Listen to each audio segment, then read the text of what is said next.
Hi மக்களே, எல்லாருக்கும் வணக்கம். நான் இன்றைக்கி என்ன செஞ்சுருக்கேன் அப்படின்னா, சரி ஃப்ரைடேன்றதுனால சரி ஒரு பாயாசம் செய்வோம் அப்படின்னு செஞ்சுருக்கேன். அதில் என்னென்னா, வீட்டில் கேரட் இருந்துச்சு, அது கூட ஒரு டம்ளர் பாசிப்பருப்பு போட்டு ரெண்டும் நல்லா வேக வச்சுட்டு, அதுக்கப்புறமேல்ட்டு நல்லா வேக வச்சு எடுத்துக்கிட்டு,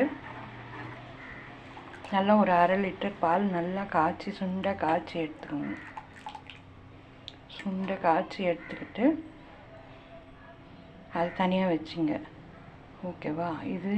இது நல்லா ஒரு முறை கொதிக்க வச்சுட்டு, அப்புறம் அந்த காய்ச்சின பால் அதில் ஊற்றி அடி பிடிக்காத மாதிரி கிண்டி நல்லா இந்த திட்டத்துக்கு வந்ததுக்கப்புறம் நான் கொஞ்சம் 1 ஸ்பூன் ரவை போட்டிருக்கேன். தேவைன்னா நீங்களும் போட்டுக்கலாம், இல்லாட்டி சேமியா கூட ஆட் பண்ணிக்கலாம் கொஞ்சமாக. அவ்வளோதாங்க. சரி, என்ன செய்யலாம் அப்படின்னு யோசிக்கும்போது ஃப்ரைடே அன்றைக்கி சரி செய்யலாம் அப்படின்னு செஞ்சுருக்கேன். நீங்கள் உங்கள் வீட்டில் இதே மாதிரி செஞ்சு சாப்பிட்டு பார்த்துட்டு எப்படி இருக்குன்னு கமெண்ட் செக்ஷனில் சொல்லுங்கள்.